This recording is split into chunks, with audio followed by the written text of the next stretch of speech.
We're back with Mr. Glickman, and we left off.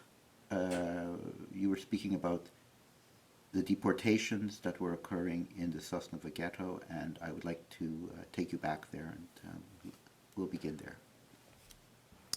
Yes, it said in 1942, it was in August 14th, was Elul Chodesh Elul.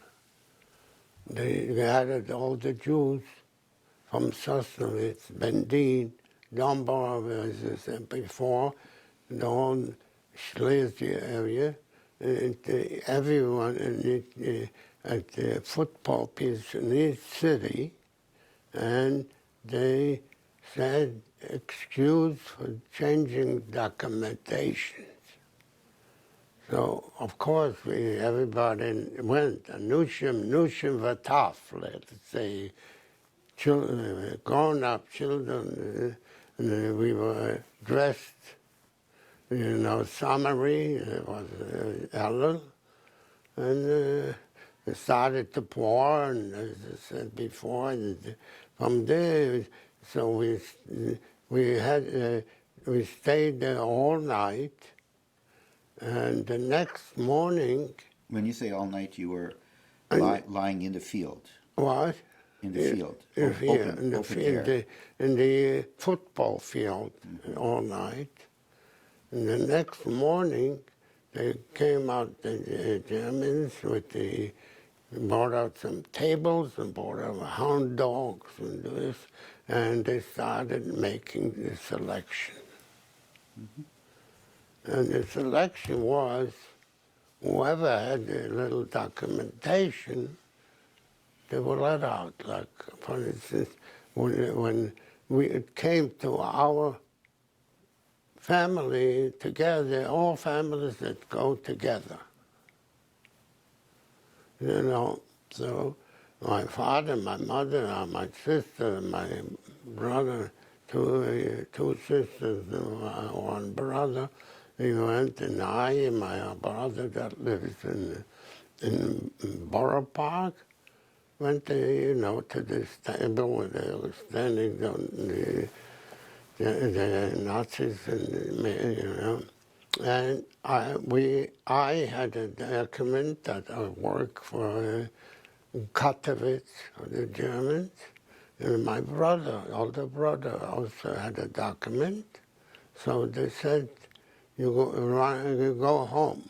Well, we ran home. We didn't think we shouldn't go home, or we should stay with my parents.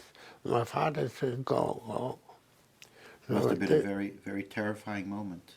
What? Must have been was a very terrifying moment. A very, very terrifying moment. After all night and standing, getting wet and getting all, no food, no nothing, It was very terrible. And how? At this point, my mother started to cry to my father. She didn't worry about herself, but she was worried about us. She didn't know what they're going to. They didn't tell her we are going home. They didn't know. It was so, for tumult, everybody, that they didn't, she didn't realize that they got out, go home. So she said, my father was going to be with Yossel and Mayor. And my father said, don't worry. If it's accreditation, two sons to say Kaddish for us. That was a wonder when my father said that, because we went through 3 years from 1942 to 1945 in so many concentration camps, and there we were almost dead. So when here we are, and now I'm here and discussing about it, so just talking about it. So at that point, they put my parents, the families, they emptied the houses, as I said before, and they put those people that they couldn't send away immediately, and put them in empty houses. Empty houses, so my parents were there with his family, we were out, and so at a certain, as they went to the house, and this guy, Marek Mirin, like I mentioned before, the head of the Jewish Gemeinde, he had power. He took my parents out from there a few days later, and also our uncle with his family, also a Ruber, Rav Halberstam, David Halberstam. So it was also a Ruber and his uncle. So they took them out, and we stayed home at that point. Then, end in 1942, they started to build the ghetto already.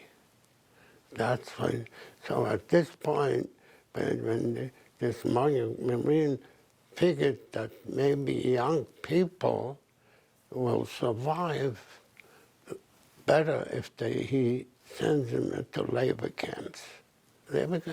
So one night they grabbed us because I was sleeping, as I said, my uncle, my brother sleeping, and they took us into this house. From there, they sent us to camps.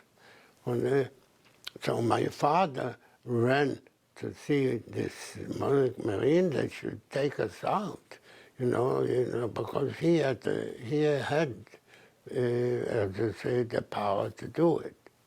But he didn't want to see him. I remember my father was standing in the street, across the street, and we saw him from the building, the window, where they kept us for a couple of days until they sent us away. He was walking back and forth and saying goodbye to us. Yeah.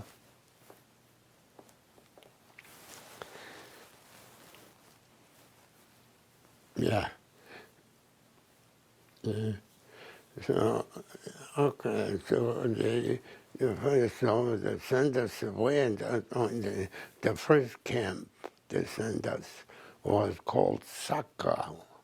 Sakra was in Schleswig. Schleswig is near Breslau. It was called the area was called, I forgot the name, near Breslau. This, in Sakra, they made us load cement from a warehouse to the wagons that they shipped away. And everybody had to carry a sack of cement on his back. And this was, you can imagine that this was, maybe I'll step back a little before that. Because when they let us out, why did they let us, as I said, I had a document that I worked for the Germans, and my brother also. We worked in Katowice. I was sweeping the street, and in the summer, when it started to snow, we had to chop the snow away that was already German territory. Katowice, they annexed right away as a German city, because it was Poland. So we worked there, and we came home. One day, they grabbed us from Katowice, and they sent us to work in what do you call it, in a steel mill. Steel mill. I remember the the way they melt the steel, there's fire coming down from the mills, the openings, and it's into into trolleys. And we had to push the trolley to another section. No gloves, no nothing, nothing. And at the next day, this Monarch Marine got us out. Otherwise, I wouldn't have been in here. I mean, I have to give a little credit to certain things for this Monarch Marine. Because of his, I can't judge him because he knew. But on the other hand, he took young people and sent them to the labor camps. And he didn't know it's going to become a concentration camp. Because first there was labor camps. We didn't have Nazis watching us. We had soldiers, German soldiers, not the Nazis, not the SS, a soldier. So it wasn't as harsh as it became later when the SS took over. And that was in 1942, the end of 42, it changed. We were sent to the Markstadt, called Markstadt, the labor camp. We had, you had a Jewish camp, what is it called? A Lagerführer, the camp commander. Camp commander was when we came, and so when they grabbed us, and I slept by my uncle and my brother, a different uncle, and they took us out from there. My father went to he didn't want to see him. And they said, and 2 days later, they shipped us away. So, as I said, first we went to Sakra. We stayed only a week, and they sent us to a city called Markstadt. Markstadt, they wanted, we started to work. So when we came there, and my brother, older brother, he knew more than I about life in Sosnovitz, the mishpucha, the people, this. And he knew this guy, the head Lagerführer, the Jewish guy, was called Burgmeister. This Burgmeister was he was a Polish officer in Poland before the war. And he was like a commander, And my father, and his father was a Belzer. My brother remembered him. He used to come during the war. I think he used to come to down by us, the father. So we come there, and my brother goes over to him. He wants to talk to him. And what? You're going to talk to Burgmeister? Everybody said he's vicious.